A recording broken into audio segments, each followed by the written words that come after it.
I'm Stella. Welcome to Meeple University, how to play Everdell Solo Rules. In this video, we'll be taking you through the differences between competitive Everdell and solo Everdell.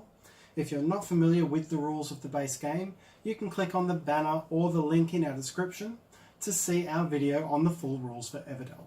If not, stay tuned to learn the rules of the solo version. In the solo variant of Everdell, you will be competing against the evil Rugwort the Rat to try to make the best city. You'll be playing the game pretty much as you always have in the competitive mode.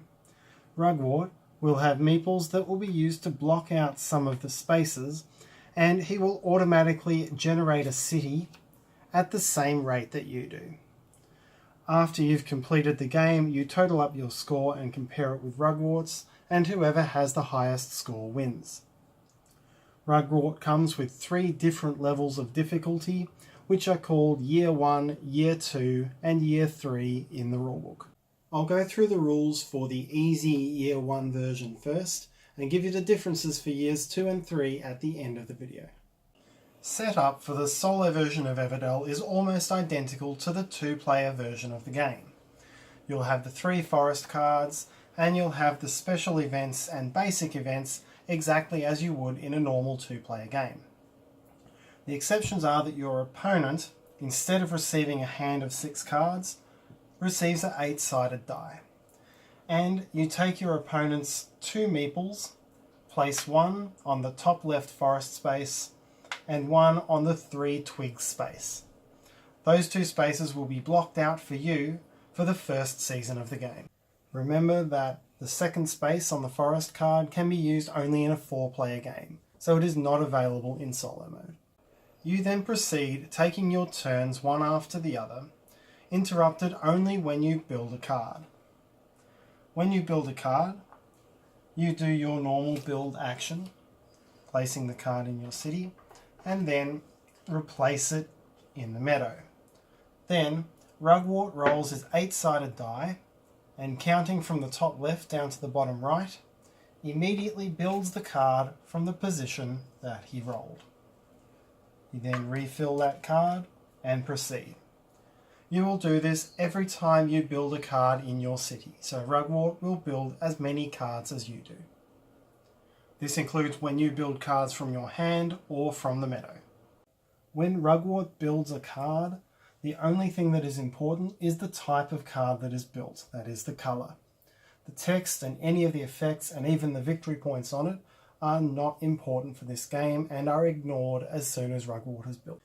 All of Rugwort's other actions occur during the Prepare for Season phase. When you prepare for season by retrieving your meeples and taking a new one, the first thing you should do is check to see whether Rugwort meets the criteria for any of the 4 basic events. Any events that Rugwort meets the criteria for, he immediately takes the event tile. Note that Rugwort can only ever build basic events. He cannot build the special events. Then take Rugwort's new meeple and set up the blocks for the next season. That is, changing the spaces that will be blocked out by Rugwort's meeples. The meeple on the 3 twig space will move to the 2 resin space in spring, to the pebble space in summer, and to the berry plus card space in autumn. The meeples on the forest space move to this forest space in spring, over to this forest space in summer, and then to the 3 victory point journey space in autumn. Finally, the meeples that Rugwort gets from the Evertree will go onto meadow cards. This card will be blocked out in spring, this card will be blocked out in summer, and these 2 cards will be blocked out in autumn. When a card is blocked out, you as the human player can no longer build that card.